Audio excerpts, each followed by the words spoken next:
After 8 years, not only is the Prime Minister not worth the cost, he still does not have a climate plan. He said that if Canadians paid his carbon tax, it would save the world, but here are the facts. Canada now ranks 58th out of 63 in climate action. Canada is the only G7 country not to have reduced its emissions below 1990 levels. The Prime Minister has missed 7 of 8 of his targets over the last decade.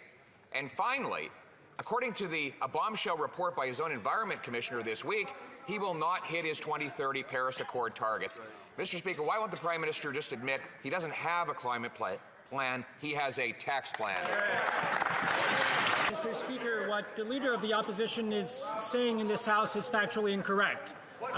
Facts.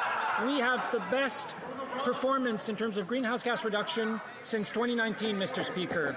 Fact, we have a plan that has been applauded by environmental organizations, research organizations, municipalities, even oil companies have applauded our climate plan, Mr. Speaker. And this morning in the Environmental Committee, the Commissioner to the Environment and Sustainable Development said that not only pollution pricing is working, but it is responsible for 30% of emission reduced in Canada since 2019. Funny that he keeps focusing on 2019 and the year that followed, because that year was the only year in which emissions went down because the economy was locked down, Mr. Speaker.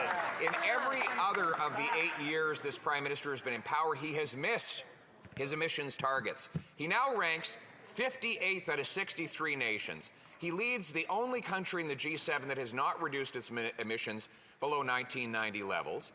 And his own Environment Commissioner says he will not hit his Paris targets.